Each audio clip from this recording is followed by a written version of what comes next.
Hello student, today we discuss on a new topic that is types of natural selection. देखो natural selection के कितने types होते हैं इसके बारे में डिस्कस करेंगे. नेचुरल सिलेक्शन के जनरली 3 टाइप्स होते हैं. इसके 3 टाइप्स होते हैं. फर्स्ट टाइप होता है that is stabilizing natural selection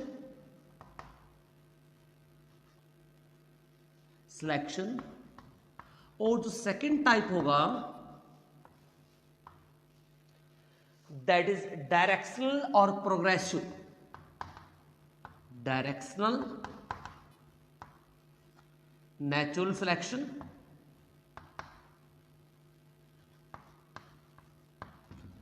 and third type is that is destructive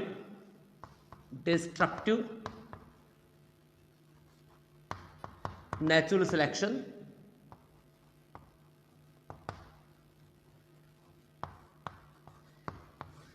तो नेचुरल सिलेक्शन होता है, इसके जनरली 3 टाइप्स होते हैं. Stabilizing, directional, destructive. और अब हम इनको पढ़ेंगे टर्न बाय टर्न. तो सबसे पहले फर्स्ट डिस्कस करेंगे हम that is the stabilizing natural selection. Let's C.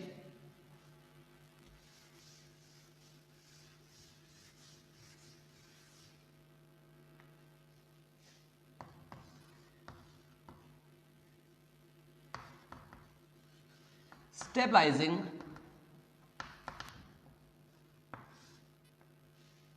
natural selection.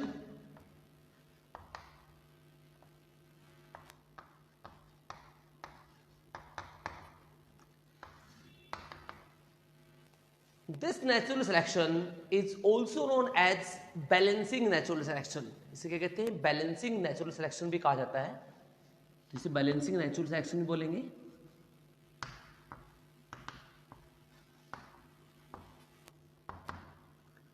Selection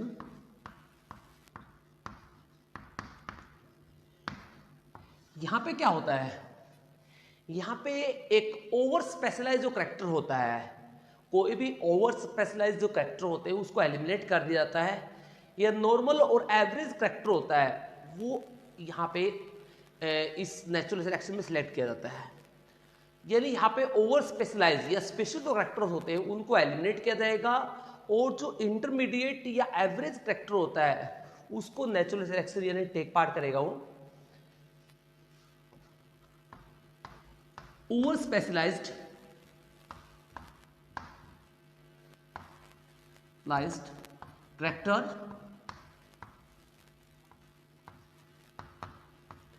characters are eliminate.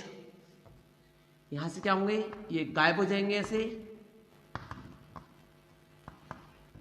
Over specialised character यहां से एलिमिनेट होंगे और जो इंटरमीडिएट करेक्टर होते हैं या एवरेज करेक्टर होते हैं वो यहां पे टेक पार्ट करते हैं. Average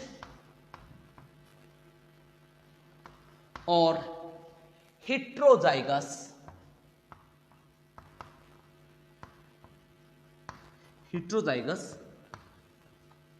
phenotypes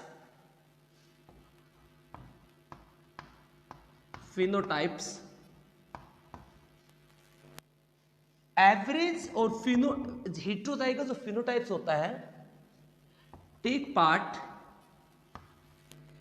part in natural selection. ये क्या करेगा? नेचुरल सिलेक्शन में टेक पार्ट करेगा. तो यहां पे स्पेशलाइज्ड करेक्टर को एलिमिनेट किया जाता है. क्यों एलिमिनेट किया जाता है इसके बारे में डिस्कस करूंगा. एग्जांपल के थ्रू आपको बताऊंगा. देखो एग्जांपल देखते हैं. इसका एग्जांपल कौन सा होता है? एक से एग्जांपल होता है sickle cell anaemia in the tropical region और in the malarial dominant area. Sickle cell anaemia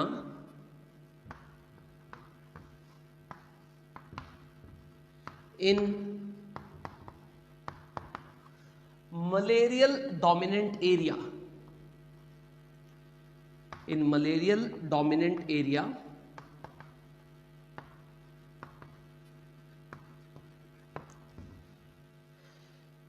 इसके बारे में डिस्कस करेंगे कौन कौन सा करेक्टर कब सिलेक्ट किया गया था, इसके बारे में देखते हैं हम यहाँ पे सिकल सेल एनीमिया के बारे में।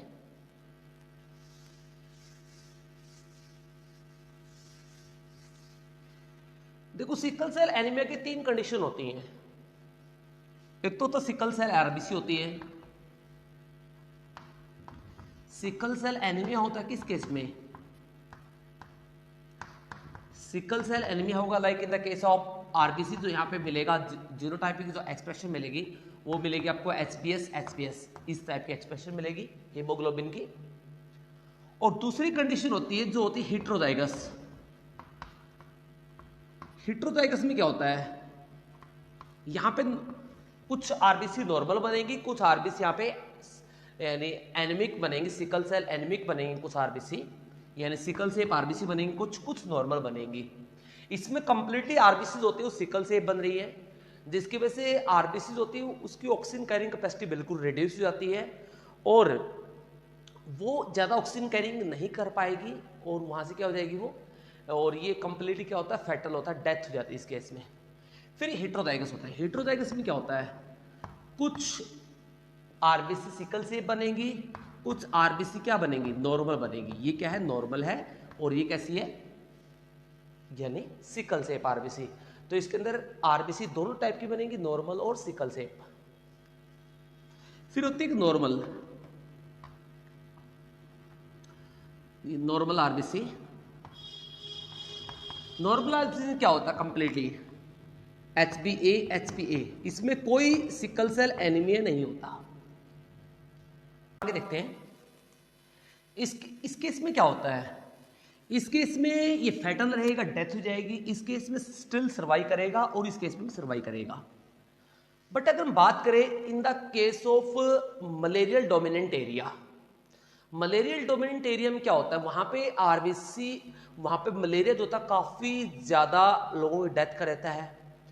तो उस एरिया में नेचर ने क्या किया, एक इंटरमीडिएट को सिलेक्ट किया, एवरेज करैक्टर को सिलेक्ट किया।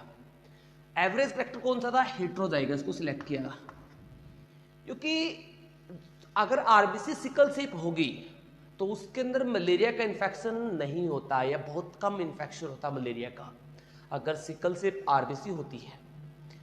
अगर इस केस में बिल्कुल कम होता है, इस केस में जो होता है वो इन्फेक्शन जो होता है बिल्कुल कम होगा इस केस में, लेकिन इस केस में अगर मलेरिया कम होगा तो सिकल सेल एनीमिया जो होता है वो पर्सन की डेथ कर देगा। इस केस में मलेरिया सबसे ज्यादा होता है, तो नेचर ने क्या किया, एक इंटरमीडिएट को सिलेक्ट किया, इंटरमीडिएट को, हेटेरोजाइगस को। हेटेरोजाइगस में क्या होता है, मलेरिया का इन्फेक्शन भी कम होता है और पर्सन जो होता है सर्वाइव भी करता रहता है। तो यहाँ पे क्या होता है, एक ओवर स्पेशलाइज, ना तो इसको सिलेक्ट किया जाएगा ना इसको सिलेक्ट किया जाएगा, एक इंटरमीडिएट करैक्टर को सिलेक्ट किया जाएगा, राइट। तो डायग्राम इसमें देखेंगे, ग्राफ के थ्रू देखते हैं कि किस तरह से क्या होता है। ऐसे ही आपको इंडिया के जो नॉर्थ ईस्ट स्टेट मिलते हैं, इसे कहते हैं 7 सिस्टर स्टेट, उनके अंदर भी आपको ऐसा देखने को मिलता है। देखो ये ग्राफ कुछ इस तरह से बनता है, ये इस तरह से इसका पिक लेवल होता है। यहाँ पे 3 टाइप की पॉपुलेशन है, एवरेजली। ये तो आपको मिल रही है, ये मान लीजिए आपको मिल रही है HbA या नॉर्मल केस मिल रहा है, और ये केस आपको मिल रहा है HbS मेन सिकल सेल एनीमिक केस मिल रहा है, और ये आपको मिला है इंटरमीडिएट, ये आपको मिल रहा है इंटरमीडिएट यानी HbS HbA, राइट, ये इंटरमीडिएट मिल रहा है। तो मलेरियल डोमिनेंट एरिया में क्या किया गया था, इसको सिलेक्ट किया गया था। तो यहां पे आपको कुछ इस तरह से ग्राफ दिखाई दिया। अब नेक्स्ट केस में, अब ये ग्राफ बिल्कुल पीक लेवल पे गया, ये ग्राफ बिल्कुल पिक लेवल पे गया लाइक दिस। अब यहां पे मोस्ट ऑफ द पॉपुलेशन किसकी थी, ये मोस्ट ऑफ द पॉपुलेशन थी, ये थी हेटेरोजाइगस जो हमने यहां पे लिया था, HbS HbA, ये मोस्ट ऑफ द पॉपुलेशन थी। और दूसरी पॉपुलेशन ये थी HbA और HbA। ये पॉपुलेशन आप देख रहे हो काफ़ी कम होगी, यहाँ पे ये काफ़ी रिड्यूस होगी। अब इस केस में देखो ये भी पॉपुलेशन यहाँ पे काफ़ी रिड्यूस हो जाएगी, HbS और HbS, राइट। तो नेचर ने किसको सिलेक्ट किया? इंटरमीडिएट को, क्योंकि इसके अंदर क्या होता है, मलेरिया का इन्फेक्शन भी कम होता है और पर्सन होता है सर्वाइव भी करता रहता है। तो इसी वजह से इसके अंदर क्या होता है, स्टेबलाइजिंग होगी, ये करेक्टर ज़्यादा स्टेबल हो गया, एवरेज करेक्टर को सिलेक्ट कर लिया, राइट। तो ये होता है स्टेबलाइजिंग नेचुरल सिलेक्शन, राइट। हम सेकंड पढ़ेंगे इसके अंदर, दैट इज डायरेक्शनल और प्रोग्रेसिव।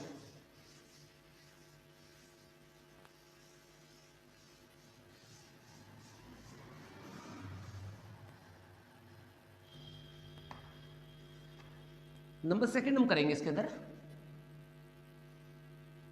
डायरेक्शनल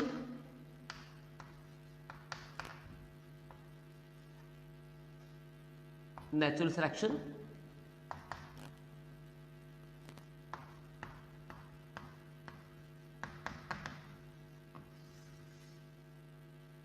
इसको हम क्या बोलते हैं, डायरेक्शनल को हम यहाँ पे प्रोग्रेसिव भी कहते हैं, प्रोग्रेसिव नेचुरल सिलेक्शन भी कहा जाता है, प्रोग्रेसिव नेचुरल सिलेक्शन भी कहा जाता है। अब इस नेचुरल सिलेक्शन में क्या होता है, इसमें नेचर क्या करती है, इसमें एक पॉपुलेशन को दूसरी पॉपुलेशन में शिफ्ट कर देगी। डायरेक्शन से क्या बदल रहा है कि एक पॉपुलेशन जो होती है दूसरी पॉपुलेशन में शिफ्ट हो जाती है। तो यहां पे देखेंगे डोमिनेंट और अडेप्टेड पॉपुलेशन,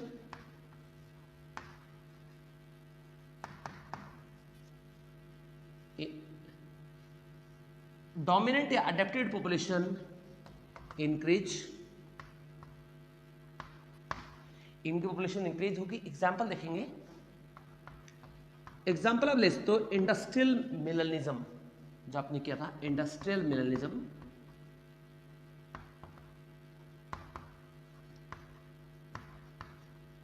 इंडस्ट्रियल मिलेनिज्म में सबसे कॉमन एग्जांपल होगा इसका। अब इंडस्ट्रियल मिलेनिज्म में क्या था, दो टाइप के मोथ मिल रहे थे। एक मोथ थे दैट इज अ बिस्टन कार्बोनेरिया, दूसरे थे बिस्टन बिटुलेरिया। और मेन एक व्हाइट विंग्ड मोथ थे, एक ब्लैक विंग्ड मोथ थे या डार्क विंग्ड मोथ थे। तो हमने देखा कि बिफोर इंडस्ट्रियलाइजेशन, इंडस्ट्रियलाइजेशन से पहले क्या था कि जो व्हाइट विंग्ड मोथ थे यानी बिस्टन कार्बोनेरिया था, उसके पॉपुलेशन ज्यादा थी, क्योंकि बैकग्राउंड में लाइकन ग्रो होती थी, बैकग्राउंड ब्लैक कलर का था, राइट। और लाइकन उनको हाइड कर लेती थी, इजीली वो बैकग्राउंड में छुप जाते थे। लेकिन जैसे ही इंडस्ट्रियलाइजेशन स्टार्ट होता है 1920 के बाद, हम देखते हैं कि वहाँ पे कोल बेस्ड इंडस्ट्री आई और जिसकी वजह से काफ़ी ज़्यादा स्मोक वहाँ पे अराउंड में फैल गया, जिससे स्मोक के डिपोजिशन की वजह से लाइकन होती है वहाँ से रिमूव हो गई, क्योंकि लाइकन होती है पोल्यूशन की क्या होती है, सेंसिटिव होती है। जैसे वो यहाँ से रिमूव हुई, उसके रिमूव होने के बाद जो बैकग्राउंड था वो कैसा आ गया, स्मोक के डिपोजिशन की वजह से वो ब्लैक आ गया। अब जो ब्लैक मोथ थे यानी डार्क विंग्ड मोथ थे बिस्टन कार्बोनेरिया, वो इजिली पीछे हाइड कर सकते थे बैकग्राउंड में। अब व्हाइट की पॉपुलेशन क्या हुई, डाउन गई। तो यही केस होता है, एक डायरेक्शनल नेचुरल सिलेक्शन एग्जाम्पल होता है। कैसे होगा, देखिए ग्राफ के थ्रू समझाएंगे इसके अंदर, हम ग्राफ के थ्रू रिप्रेजेंट करेंगे।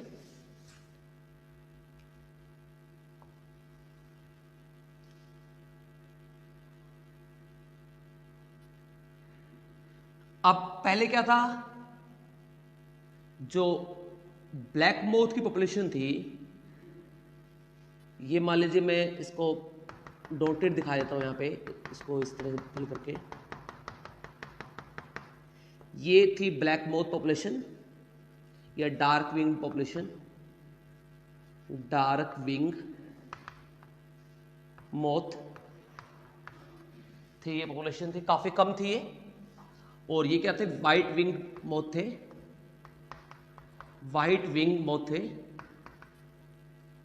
मोथ। ये कब की बात हो रही है? ये ऐसा था बिफोर इंडस्ट्रियलाइजेशन, ये था बिफोर इंडस्ट्रियलाइजेशन, बिफोर इंडस्ट्रियलाइजेशन।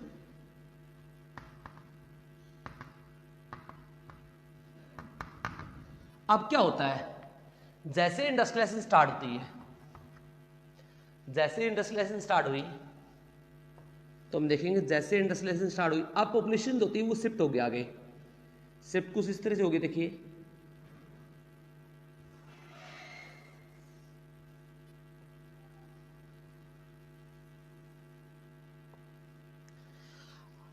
अब ये जो व्हाइट, ये जो ब्लैक वाली पॉपुलेशन थी, ये ब्लैक वाली पॉपुलेशन आगे आई मूव करके ऐसे, और व्हाइट वाली आगे मूव कर गई।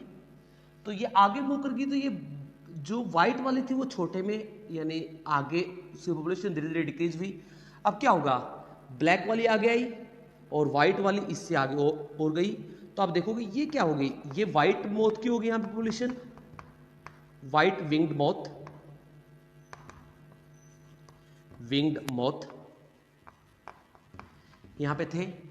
और हमने यहां पे क्या देखा, यहां पे ये सारे जो डार्क विंग्ड मोथ थे इनकी पॉपुलेशन यहां पे हो जाती है। ये कैसी पॉपुलेशन है, ये पॉपुलेशन है डार्क विंग्ड मोथ की, डार्क विंग्ड मोथ, राइट। ये कब होता है, ये होता है आफ्टर इंडस्ट्रियलाइजेशन, इंडस्ट्रियलाइजेशन के बाद, राइट। तो आपने देखा कि इसके अंदर डार्क विंग पॉपुलेशन ने क्या कर दिया, व्हाइट वाली को एक साइड में एक डायरेक्शन में शिफ्ट कर दिया। तो आप देख रहे हो व्हाइट वाली एक डायरेक्शन में शिफ्ट होगी, ये पूरी क्या होगी, ये ब्लैक वाली आ गई। तो इसका मतलब ये क्या हुआ, तो दिस इज द डायरेक्शनल और प्रोग्रेसिव नेचुरल सिलेक्शन, राइट। अब जो नंबर थर्ड टाइप का होता है वो हम करते हैं यहां पे डिस्ट्रक्टिव। नंबर थर्ड हम करेंगे that destructive, destructive natural selection.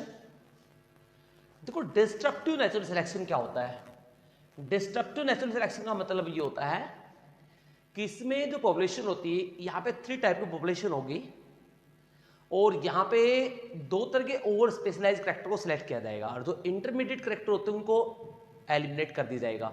यानी ये बिल्कुल जो स्टेबलाइजिंग करैक्टर होता है वो बिल्कुल अपोजिट है उसके। यहां पे क्या होता है, यहां पे इंटरमीडिएट करैक्टर होते हैं, एवरेज करैक्टर को एलिमिनेट किया जाएगा और जो स्पेशलाइज्ड करैक्टर होते हैं उनको यहां पे सिलेक्ट कर दिया जाएगा। स्पेशलाइज्ड या over specialized character select,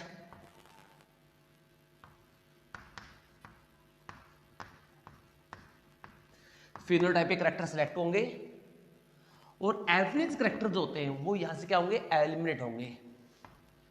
average character eliminate,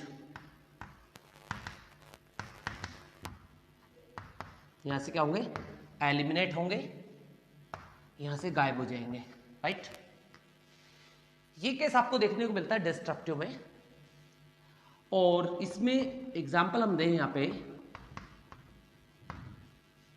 example होता है, हम यहां पे पाइला का एग्जाम्पल दे सकते हैं। तो 3 टाइप की पाइला की पॉपुलेशन मिलती है इन द पैसिफिक ओशियन के अंदर। और एक होता है यहां पे that is white Pila, Pila globus इसे कहते हैं हम। और सेकंड होता है ब्राउन पाइला, और थर्ड होता है जैसे ब्लैक पाइला या ग्रेस पाइला। तो 3 टाइप के पाइला मिलते हैं और 2 टाइप के सैंड मिलते हैं वहां पे, यानी ओशियन का जो टाइड होता है उस पर 2 टाइप के सैंड मिलते हैं। एक मिलता व्हाइट सैंड, एक मिलता आपको ब्लैक सैंड। तो क्या था, जो व्हाइट पाइला था वो व्हाइट सैंड में इजीली हाइड हो सकता था, इजीली छुप सकता था, इजीली प्रेडेटर उसको पहचान नहीं पाते थे। और तो दूसरा कंडीशन थी जो ब्लैक सैंड था, ब्लैक सैंड के अंदर ब्लैक पाइला इजीली हाइड हो जाता था, बट जो ब्राउन पाइला था वो इजीली दिखाई देता, इजीली डिसअपियर हो जाता था इजीली, इजीली अपीयरिंग हो जाती थी वो बैकग्राउंड में, क्योंकि ये ना तो प्रॉपरली वाइट सैंड में हाइड हो सकता था, ना कंप्लीटली ब्लैक में हाइड हो सकता था। तो ये इंटरमीडिएट करेक्टर था। तो यहाँ पे क्या हुआ, जो प्रीडेटर थे, प्रीडेटर ने इसकी पॉपुलेशन को खाना स्टार्ट किया ब्राउन की, क्योंकि ब्राउन ना वाइट सैंड में ना ब्लैक सैंड में सर्वाइव कर रहा था, ये इजिली अपीयर हो जाता था। तो यहाँ पे क्या हुआ, इसकी पॉपुलेशन धीरे क्या हुई, रिड्यूस हो गई यहाँ पे, और इन दोनों की पॉपुलेशन यहाँ पे बढ़ गई, राइट। तो ये केस देखेंगे क्या होता है, डिस्ट्रप्टिव के अंदर केस होगा।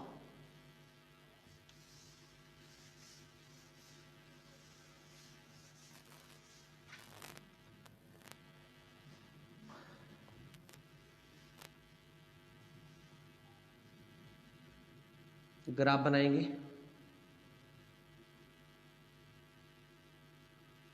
तो यहां पे स्टार्टिंग में 3 तरह की पॉपुलेशन थी। एक पॉपुलेशन थी ब्लैक पाइला की,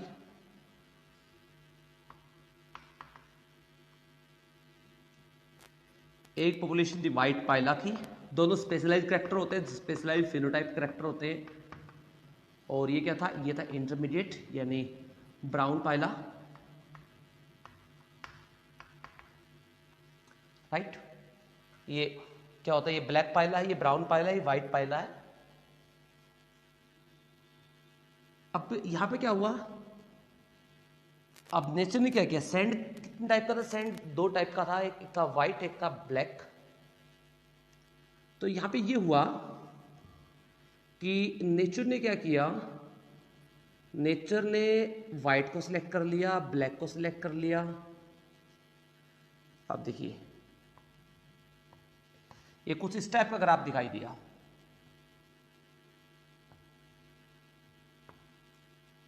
ये पॉपुलेशन किसकी थी, ये थी ब्लैक पाइला की, क्योंकि ब्लैक सैंड में इजीली हाइड हो सकते थे, इनकी पॉपुलेशन बढ़ गई। ये पॉपुलेशन किसकी थी, ये व्हाइट पाइला की थी, ये व्हाइट सैंड में इजीली हाइड हो सकते थे, इनकी पॉपुलेशन बढ़ गई, क्योंकि प्रेडेटर को दिखाई देते नहीं थे। ये था ब्राउन। अब ब्राउन जो पाइला था वो ना तो